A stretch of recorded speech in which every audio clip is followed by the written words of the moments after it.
سورہ حجرات کی جو آیت مبارکہ ہے یا ایھا الذین آمنوا ان جاءکم فاسق بنبأ فتبینوا، جی جی، اس کی جو تفسیر میں جو واقعہ بیان کیا جاتا ہے شان نزول سے ریلیٹڈ حضرت ولید بن عقبہ اور جی اس سے متعلقہ، اس کے بارے میں مولانا سے پوچھنا چاہ رہا تھا کہ اس کی روایت اور جو سند ہے وہ کس طرح کی ہے؟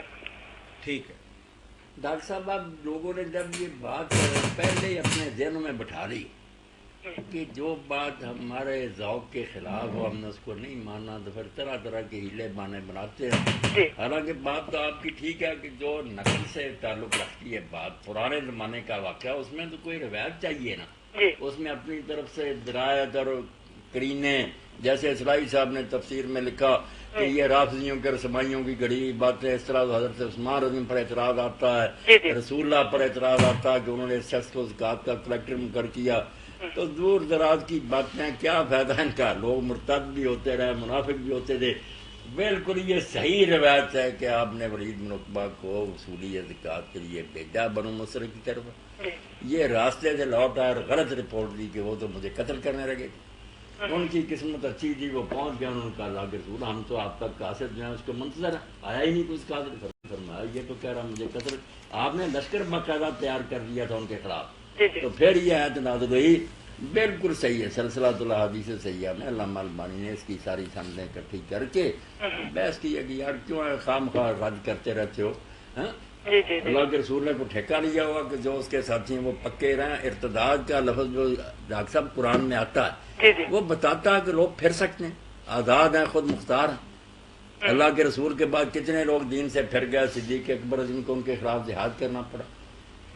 کاتب وہی قرآن حدیث بخاری شریف میں آتا ہے علامات الاسلام میں لکھتا تھا حضور کے پاس جا کر مرتد ہو گیا، اور بعد میں لوگوں نے دفن کیا اس کو، تو لاش باہر پڑی تھی، کہنے لگے یہ مسلمانوں کی شرارت ہے، گہرا دفن کیا، پھر باہر تیسری مرتبہ پھر انہوں نے چھوڑ دیا، اور راوی بیان کرتے میں نے خود آنکھوں سے دیکھا کہ باہری لاش پڑی، مردود ہو گیا، قاتل تھا، اور یہ کہنے لگا کیا وہی آتی تھی جو ہم مشورہ دیتے تھے وہ لکھوا دیتا، انصار میں ہی تھا، مرتد ہو گیا۔ تو ایسی باتوں کا کوئی فائدہ نہیں، تاریخ میں کیا سرائیاں نہیں چلتی، دیکھنا چاہیے کہ جب کتابوں میں لکھا تھا نا ٹھیک ہے، آپ کو کیا اس پر ہے کہ نہیں یوں نہیں ممکن، یوں نہیں ممکن، یہ کیا سرائیاں سب غلط ہیں۔ جو حضرت عثمان رضی اللہ تعالیٰ عنہ کے بارے میں انہوں نے لکھا ہے کہ وہ اگر نص قرآنی کے مطابق ولید بن عقبہ جو ہے وہ فاسق قرار پائے تھے، تو حضرت عثمان نے یہ کیوں کیا کہ ان کو گورنر مقرر کر دیا؟ نہیں یہ بھی باتیں کوئی نہیں ٹھیک ہے، آدمی ذرا عقل سے کام لے، تو حضرت عثمان رضی پر بھی کوئی اعتراض نہیں آتا۔ ایک آدمی اگر ایک وقت فاسق تھا اور بعد میں محسوس ہوتا ہے کہ اس کے حالات درست ہو گئے، وہ نیک ہو گیا، تو یہ پتھر ہے جو بدل نہیں سکتا۔ اگر وہ آپ کے زمانہ میں فاسق تھا نص قرآنی کے مطابق ہے تو بعد میں فسق صلاح سے تبدیل نہیں ہو سکتا، وہ نیک نہیں بن سکتا۔ اور اگر کوئی شخص مومن تھا حضور کے زمانہ میں، جیسے میں نے کاتب وحی کا بتایا، مرتد ہو گیا، آدمی کو بدلتے کو ڈاکٹر صاحب دیر لگتی۔ حضرت عثمان رضی نے اگر اس کو مقرر کیا، اس کے حالات اس وقت اچھے ہوں گے، وہ ٹھیک ہو گیا ہوگا۔ بعد میں اگر اس نے پھر بھی حرکتیں غلط کی، شراب پیتا تھا، نماز پڑھائی فجر کی کہنے اور پڑھنی، مقدمہ حضرت عثمان رضی کے پاس آیا، آپ نے پھر اس کو کوڑے لگوائے، معذور کیا۔ تو آدمی بدل سکتا ہے، اپنے حالات پر پردہ بھی ڈال سکتا ہے، لوگوں کے سامنے نیک بن سکتا ہے، وہ ظاہری حالت ہی دیکھیں گے۔ حضرت عثمان غنی رضی اللہ پر کوئی اعتراض نہیں آتا ان کے دیکھ کر کہ یہ میرا بھائی ہے، اگر اس کو میں مقرر کروں تو یہ میرے ساتھ تعاون کرے گا، آخر ایک آدمی سمجھتا میرے اپنے ساتھی ہوں تو ان پر میں زیادہ بھروسہ کر سکتا ہوں۔ وہ اعتماد کا اگر غلط فائدہ اٹھائیں تو یہ تو ان کی نالائکی ہے نا۔ صحیح صحیح صحیح صحیح صحیح، کوئی اعتراض نہیں آتا۔ وہ ساری بحث میں نے برے قرآن کی پڑھی ہے، پہلے ہی فرض کر لینا کہ یہ شیعوں کی گھڑی ہے، سپاہیوں کی گھڑی ہے، یہ آپ کی اپنی حدیث ہے، راوی پکے ہیں، کیا آپ کرتے؟ اسی سے انکار حدیث کے فتنے نے جنم لیا نا، کہ جس بات کو ماننے کو جی نہیں چاہتا، نہیں جی عقل یہ مانتی نہیں، ایسا ہو نہیں سکتا، فلاں نہیں ہو سکتا۔ کبھی بھی جو زمانہ گزشتہ کے واقعات ہیں ڈاکٹر صاحب، ان پر یہ نا درایت کا ہتھیار نہیں چلانا چاہیے، وہاں روایت ہونی چاہیے کہ اس کے راوی بہت بڑا، اگر ہے تو آپ پھر کوئی اور حال سوچتے ہیں، اس کی تشریح کریں، انکار نہ کریں اس واقعہ کا۔ صحیح صحیح۔ اس کا جو باقی جو میری حدیث کی کتابوں میں جو کتاب التفسیر، یعنی جس طرح بخاری شریف میں ہے، دوسری کتابوں میں ہے، یہ جو ریلیٹ کیا جاتا ہے یہ صحابہ کرام کی طرف سے ریلیٹ ہوتا ہے کہ یہ آیت اس موقع پہ اتری تھی جب یہ واقعہ رونما ہوا جو ہے نا صحابہ کرام نے بیان کیا، یعنی یہ سب سے زیادہ معتبر پھر ہوا نا. تو اس طرح کی جو شان کے حوالے اگر چاہیے ہو نا تو آپ کسی وقت مجھ سے لے لیں، فوٹو اسٹیٹ کرائیں، یہ بالکل ٹھیک ہے. اچھا اچھا اچھا اچھا.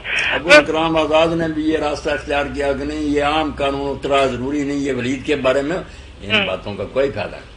جیسے ابن حجر رحمۃ اللہ علیہ تہذیب التہذیب میں لکھتے ہیں، ابن عبد البر لکھتے ہیں کہ بعض باتوں میں تو اختلاف ہوتا ہے، اس بارے میں اہل علم میں کوئی اختلاف نہیں ہے کہ یہ ولید بن عقبہ کے بارے میں اتری ہے.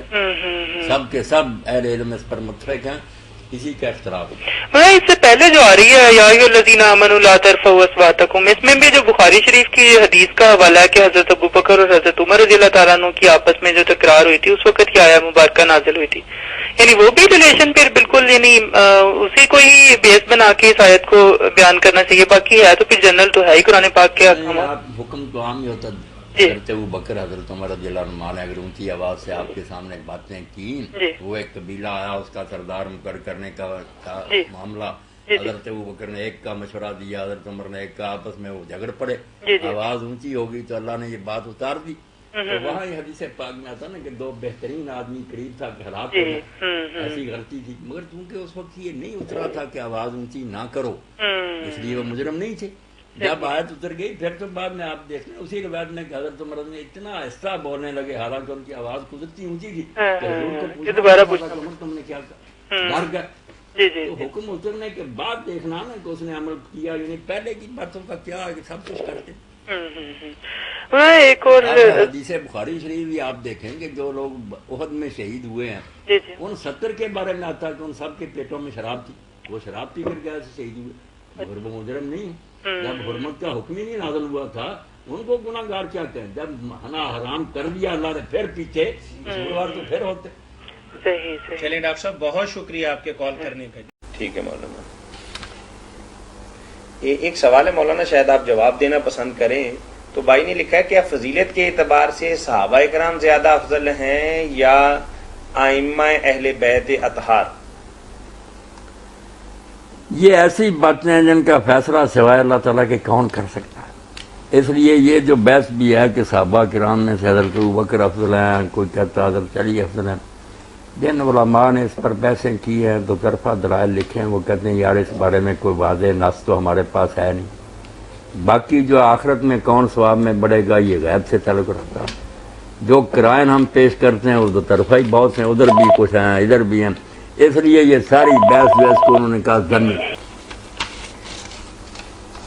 مولانا ایک صاحب کا سوال ہے اور بڑے عرصے سے ہمارے پاس گردش کر رہا ہے کہ ایک آدمی نے لکھا ہے کہ میں نے ایک ایسی عورت سے شادی کی جو 5 ماہ سے امید سے تھی، میری شادی ہو گئی، بعد میں مجھے پتا چلا اب میرے اس عورت سے 5 بچے بھی.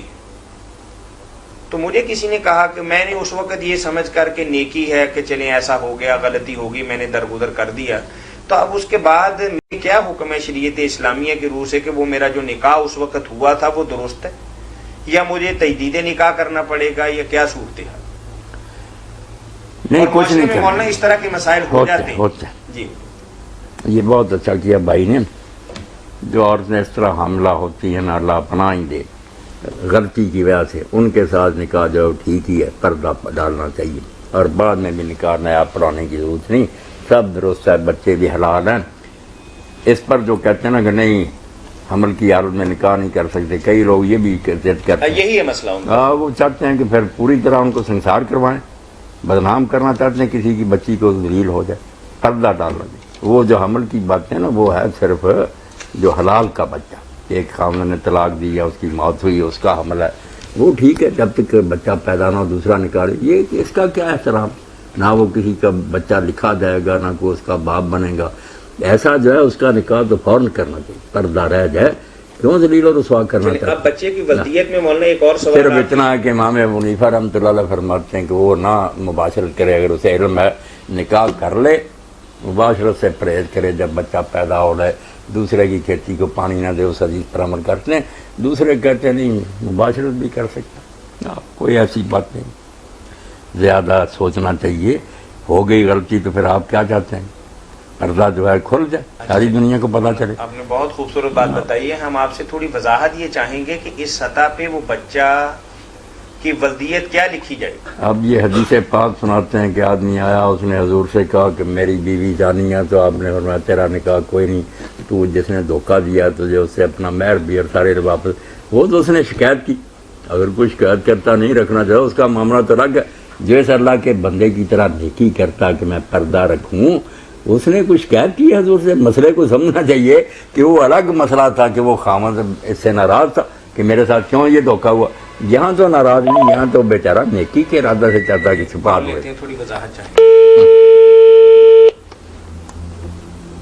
نہیں مولانا، ہم یہ پوچھ رہے ہیں اب کہ نکاح ہو گیا اور آپ نے یہ بھی فرما دیا کہ پردہ پوشی کی اللہ تعالیٰ کی طرف سے اجر بھی ملے گا. اب مسئلہ یہ ہے کہ وہ نسل جو اس کی نہیں ہے، اس کی ولدیت میں کس کا نام لکھا جائے گا؟ یہ مسئلہ جو طاہر صاحب پہلے بھی آیا تھا، اس کا چھوڑ کر ویسے ہی کہ کسی اور کو مطلب عیدی سے انہوں نے دیا تھا، کوئی حل نہیں ہم کر سکے، نہ کسی عالم نے اس کا حل بتایا، ہم کچھ نہیں کر سکے. جی السلام اس علیکم. کا باپ تو نہیں. نہیں مولانا، اس کا حل تو ہم نے بے شمار اداروں سے رابطہ بھی کیا کہ زنا ایسا کے بچے جو بچہ پیدا کہ ہوتے ہیں جو کیا عیدی کریں؟ سینٹر سے لوگ لے لیتے ہیں، اور عیدی والوں نے اپنے مسئلہ سینٹر ٹیڑھا. کے باہر ایک پالنا رکھا ہوا ہے کہ بچے کو قتل نہ کریں، یہاں ڈال دیں. اور پھر ان کے پاس ایک بہت لمبی چوڑی لسٹ بھی ہے کہ جو بچے اڈاپٹ کرنا چاہتے ہیں، انہیں اپنا بچہ بنانا چاہتے ہیں. اب وہ لے جائیں گے تو اس بچے کی ولدیت میں کس کا نام لکھیں گے؟ یہ ہم نے بے شمار اداروں سے رابطہ بھی کیا اس حوالے سے. یہ ہمارے کوئی نہیں بتاتا. یہ 4 سال سے ہمارے پاس ایسا سوال ہے کہ جس کے بارے میں ہم لاجواب. طاہر میاں وہ جو ہے نا کہ ان کا کوئی والی وارث نہیں، وہ تو چلو کسی کا بھی لکھ دیں، کوئی وراثت کا مسئلہ نہیں. یہ ہے وراثت کا مسئلہ کہ اگر یہ اس کو اپنا بیٹا لکھے تو ایک بیٹا جو اس کا نہیں تھا، خواہ مخواہ اس نے حصہ لے لیا جائیداد سے، دوسرے وارثوں کے ساتھ ظلم ہوا. جو اصل بیٹے ہیں حق تو ان کا تھا، یہ خواہ مخواہ ایک آدمی شریک ہو گیا، پردہ پوشی تو رہ گیا. مسائل بہت ڈیرے نے کریں کیا، کوئی بتاتا نہیں، کسی مفتی نے اور عالم نے نہیں بتایا. چلیں ہاروت و ماروت کے بارے میں مولانا ایک اب ان کے بارے میں تو اگر کوئی کرے چلو خواہ مخواہ، چلو میں اللہ واسطے اس کو حصہ دے دیتے، مگر بچہ جو ملائنہ کا ہے کہ جس کے خاوند نے الزام لگا دیا اپنی بیوی پر، وہ بیان ہو گیا، قسمیں اٹھائی گئی، نکاح ٹوٹ گیا، اب وہاں تو حکم ہے نا کہ اس خاوند کا نہیں لکھا جائے. اس نے تو انکار کر دیا کہ میرا تو تھا ہی نہیں، وہ تو بالکل اس ماں کے نام پر لکھا جائے گا. یہ تو شریعت کا حکم ہے، ساری عمر ماں کا کہہ رہا ہے کہ باپ کا نہیں. ہمارے یہاں مولانا سسٹم وراثت بھی جو لے گا نا اپنے ماموں کی لے گا یا اپنی ماں کی لے گا، ددیال کی طرف سے نہیں لے گا. اس کے تو باپ نے صاف کہہ دیا تھا میرا نہیں ہے بچہ. نہیں مولانا، آپ کی بات تو ہم فالو کر گئے، دین کا حکم بھی ہم مان گئے، لیکن اب مسئلہ یہ ہے کہ جس ملک کے اندر ہم رہتے ہیں اس کے قوانین اس کے دینی بات کا ساتھ نہیں دیتے. اب بچہ داخل کرانا ہے، اس کا بڑا ہو گیا، شناختی کارڈ بنانا ہے، چلیں ماں باپ کے ساتھ اس کا کوئی تعلق نہیں، کسی خرابی کی بنا پہ ایسا ہو گیا، اب بچے نے عملی زندگی گزارنی ہے، وہ کس کے نام پہ گزارے گا؟ یہی میں کہتا ہوں مسئلہ بڑا ٹیڑھا، کریں کیا؟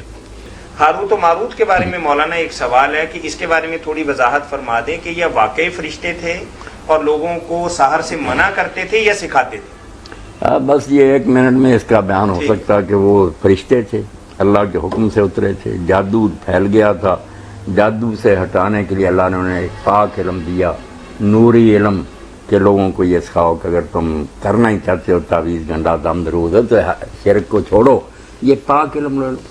مگر اس پاک علم کا بھی برا حال لوگوں نے کیا کہ جادو پہلے ہی تھا، اس کو بھی غلط کاموں میں استعمال کرنے لگے. فرشتوں نے جادو نہیں سکھایا، فرشتے جادو سے ہٹانے کے لیے آئے. وہ دونوں علم چل رہے ہیں، کالا علم بھی چل رہا ہے، نوری بھی چل رہا ہے، مگر ہے خطرے کی بات. نوری علم بھی محبت پیدا کرتا ہے، جادو بھی کرتا ہے. اگر آپ نے 2 بھائیوں میں محبت پیدا کر دی بہت اچھا کیا. اگر کسی کی بیٹی کا یارانہ کسی سے لگوا دیا یا بیوی کو کسی دوسرے کے ساتھ اٹیک کر دیا تو جو اثر ایک ہی ہوگا دونوں کا.